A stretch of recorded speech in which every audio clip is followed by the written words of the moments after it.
विस्फोटक न्यूज के प्रायोजक हैं red pro real estate developers. देश भर में कल दीपावली धूमधाम से मनाई गई। दीपों की रोशनी और अत्याधुनिक लाइटों से पूरा देश जगमगा रहा था। लोगों ने शानदार आतिशबाजी कर दिवाली का जश्न मनाया, एक दूसरे को मिठाइयां भेंट की। हालांकि कोरोना के चलते लोग भीड़ भाड़ से भरे आयोजनों से दूर ही रहे। बैन होने के बावजूद दिल्ली में हुई आतिशबाजी के बाद प्रदूषण खतरनाक स्तर तक पहुंच गया है। ऐसा लग रहा है मानो दिल्ली गैस चैम्बर में तब्दील हो गई है। प्रदूषण का स्तर तो काफी बढ़ा है, वहीं दूसरी ओर इसका असर विजिबिलिटी पर भी पड़ा है। दिल्ली में गुरुवार रात दिवाली के मौके पर आतिशबाजी से पहले ही वायु प्रदूषण का असर दिखना शुरू हो गया था। कल सुबह से ही आसमान में धुंध छा गई थी और दिल्ली में हवा का स्तर खराब होकर 363 AQI पर पहुंच गया। उधर पराली का धुआं भी परेशानी का सबब बन रहा है। 6 नवंबर तक इसके और बढ़ने की आशंका है।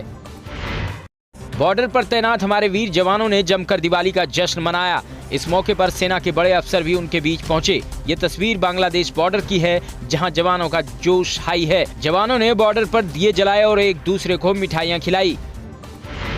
पीएम मोदी ने कल जम्मू कश्मीर के नौशेरा में भारतीय सेना के जवानों के साथ दीपावली मनाई। पीएम ने जवानों को मिठाई भी खिलाई। 2014 में पीएम पद पर आसीन होने के बाद मोदी हर साल दीपावली और होली का पर्व जवानों के साथ मनाते हैं। पीएम ने कहा, जवानों के लिए सेना में जाना नौकरी नहीं, साधना है।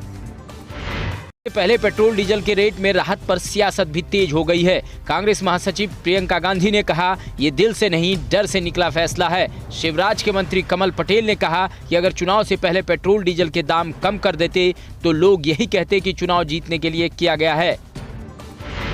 इस बीच केंद्र के बाद 16 से ज्यादा राज्य और केंद्र शासित प्रदेश पेट्रोल और डीजल पर टैक्स घटा चुके हैं, जिससे उपभोक्ताओं को बड़ी राहत मिल रही है। जम्मू कश्मीर सरकार ने पेट्रोल डीजल की कीमतों में 7 रुपए प्रति लीटर से ज्यादा की कमी की है। वहीं केंद्र और कर्नाटक सरकार के फैसले के बाद पेट्रोल 13 रुपए और डीजल करीब 20 रुपए प्रति लीटर सस्ता हो गया है। देश में पिछले 24 घंटे के दौरान कोरोना के करीब 13,000 नए केस सामने आए हैं। इतने ही मरीज स्वस्थ भी हुए हैं। इस बीच 251 लोगों की मौत हुई है। देश में इस समय कोरोना के करीब 1.5 लाख एक्टिव केस हैं। पिछले कुछ हफ्ते से कोरोना के नए केस 13,000 के आसपास स्थिर बने हुए हैं। में इंटरनेट स्वतंत्रता पर नियंत्रण के फैसले से नाराज इंटरनेशनल आईटी कंपनियों ने चीन को छोड़ना शुरू कर दिया है। अब मल्टीनेशनल टेक्नोलॉजी कंपनी याहू ने भी चीन से अपना बिजनेस समेट लिया है और चीन में अपनी सर्विस को पूरी तरह से बंद कर दिया है। पाकिस्तान से लगने वाली अफगानिस्तान की सीमा चमन बोल्डक बॉर्डर को दोबारा खोल दिया गया है, जिससे वहां हजारों लोगों की भीड़ आवाजाही के लिए उमड़ पड़ी। ये बॉर्डर कई महीनों से बंद था, जिससे व्यापारियों के सैकड़ों ट्रक बॉर्डर पर खड़े थे। अफगान में भुखमरी की एक वजह इस बॉर्डर का बंद होना भी था।